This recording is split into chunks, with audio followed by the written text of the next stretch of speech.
Kwa kawaida nafikiri kwa hiki kinachozungumzwa, kwa sababu hatujaona viongozi kutoka hadharani kama mwanzo walikuwa wakiandika kwamba ni tutacheza. Sasa hizi ni watu mtaani na kama wazee walivyosimama. Na hizi ili jambo linaweza kuwa siasa kweli kwamba wakashindwa kuleta timu uwanjani. Yaani mimi binafsi nitashangaa kama viongozi wa Yanga nao wataamua kushikilia kile ambacho wanachama wanakizungumza, kwa sababu mwanachama wa club au shabiki wa club ana majukumu yake ya msingi ndani ya club yake. Lakini swala la uendeshaji wa timu linatakiwa kuwa kwa viongozi ambao wamepewa dhamana na wanachama. Lakini ikitokea sintofahamu yoyote, viongozi ambao wako madarakani wanatakiwa, ambao wamechaguliwa na wanachama, wanatakiwa kuitisha mkutano mkuu wa dharura ili wajadiliane na wanachama wao kwa pamoja kwamba nini ambacho wanatakiwa kukifanya. Lakini mpaka sasa hatujasikia mkutano mkuu wa wanachama wa dharura ukiitishwa.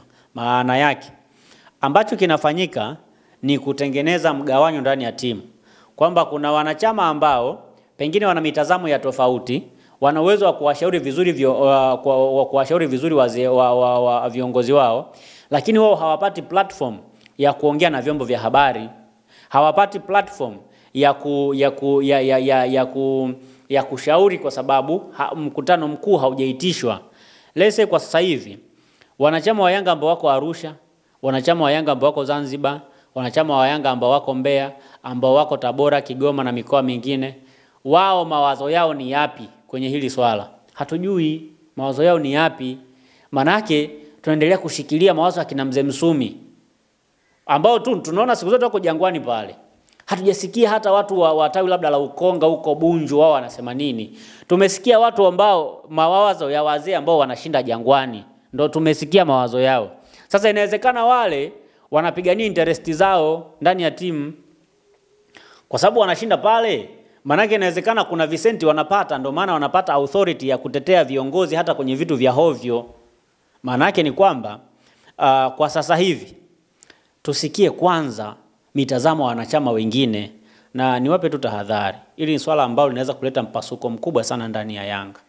Ni swala ambalo linaweza kuleta mpasuko ambao unaweza kuwafanya hata kina GSM wakaondoka Yanga. Ni mpasuko ambao unaweza kusababisha hata wadhamini wengine wengi wakaondoka ndani ya Young Africans. Nitakwambia kwa nini. Kwanza, kama unakumbuka kwenye press ya wazee walisema hawataki logo ya klabu yao ihusishwe kwenye promotion yoyote kwenye mchezo wa dabi. Sasa ligi kuu iko chini ya Azam Media kama broadcaster wa ligi. Lakini wao tayari walishanunua haki za vilabu vyote kutumia logo zao na kila kitu kwenye mkataba ambao waliingia na TFF kwa niaba ya vilabu. Maana yake mpaka sasa Azam Media ana haki zote za kufanya promotion ya mchezo kutumia logo ya Yanga na logo ya Simba, kwa sababu anatoa pesa zake kwa sababu ya hizo logo ya hizo timu zote ambazo zinashiriki ligi kuu. Maana yake hapo kwanza wanachama wajue logo yao itatumika kadiri inavyowezekana kufanya promotion ya mchezo bila kujali wanataka au hawataki, kwa sababu klabu yao imetumia pesa ya hao wadhamini. Na kama wametumia pesa ya hao wadhamini, lazima wadhamini watumie hizo logo tu bila shida yoyote ile, na hawezi kuwafanya kitu. Kwa hiyo hilo ni jambo la kwanza. Hiyo lazima wajue kwamba logo hiyo itatumika kama inavyotakiwa, kwa sababu tayari walishatumia pesa za makampuni, alishatoa pesa kwa ajili ya klabu ya Young Africans, nao inayo makampuni yatatumia hiyo logo ya Young Africans kwa sababu tayari wameshailipia kwenye promotion zote. Lakini pia mpaka sasa kwa namna mazingira yalivyo, uongozi wa Yanga unapaswa kutoa kauli kama uongozi kwamba kitu gani ambacho wao wamekiadhimia. Kama wataamua kuwasikiliza wanachama wanachokihitaji, basi pia nao hawastahili kuwa viongozi, kwa sababu kiongozi jukumu lako la kwanza ni kuelimisha wanachama kwamba bwana, ndio tumeonewa kama ni kuonewa, lakini unajua athari inaweza ikawa kubwa zaidi kwenye eneo hili na eneo hili na eneo hili. Kwa mfano, tuseme labda Yanga wameonewa, ni mfano natoa. Kwa mfano Yanga wameonewa kweli, lakini wasipotipeleka timu uwanjani kuna athari tatu kubwa zitatokea. Kwanza, utapokwa alama 3 na utapokwa alama 15 kwenye msimamo. Hiyo ni athari kubwa sana. Manake hizo alama walizipambania kwa nguvu, lakini watazipoteza kwa kusikiliza mawazo finyu ya watu wachache tu ambao wanaweza kusababisha timu ikashuka chini zaidi.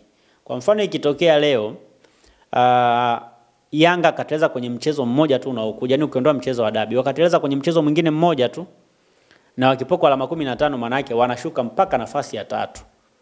Ina maana hawashiriki klabu bingwa, wanaenda kushiriki kwa shirikisho barani Afrika.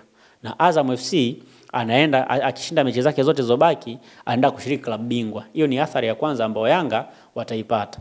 Ingawa ikitokea wameshinda mechi zao zote mbili zilizobakia, hata kama watapokwa alama 15, bado atakuwa juu ya Azam FC kwa tofauti ya alama 1, hata kama Azam atashinda mechi zake zote. Maana yake bado Azam atakuwa juu, bado Yanga atakuwa juu, na maana bado atapata tiketi ya kwenda kushiriki klabu bingwa.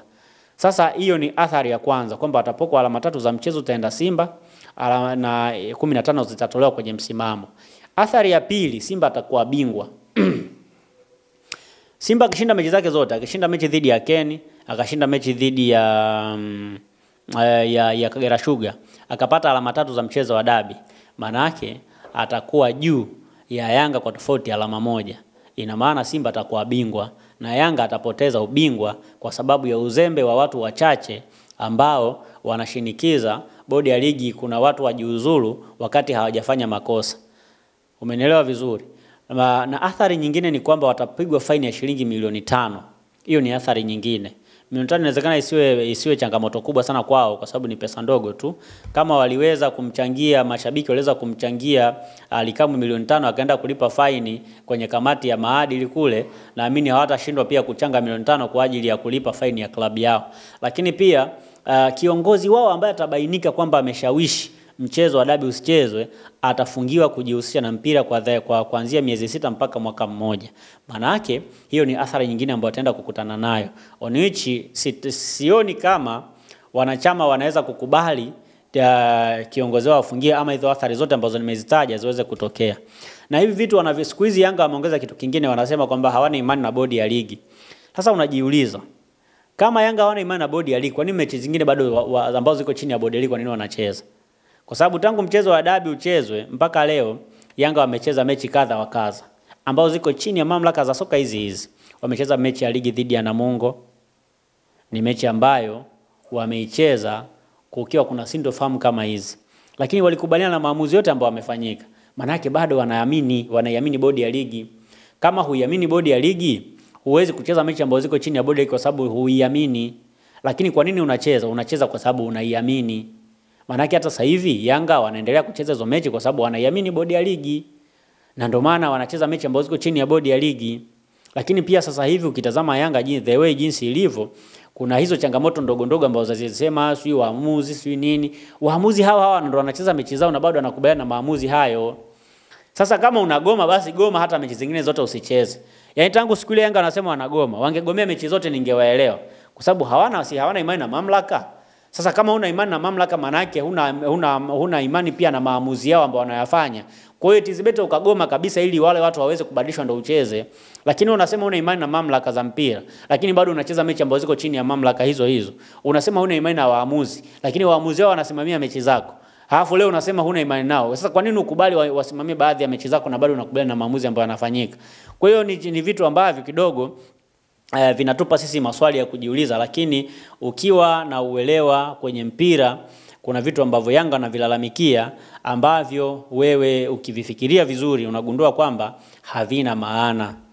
Yaani wanatafuta tu sababu ya kutengeneza mazingira ya wao kuonekana kama wanaonewa, lakini ukweli ni kwamba hakuna mtu ambaye anawaonea Yanga, na mpaka sasa hivi wao wanatakiwa kukubaliana kile ambacho mamlaka za soka zinahitaji. Hakuna klabu ambayo iko juu ya mamlaka za soka hata mara moja.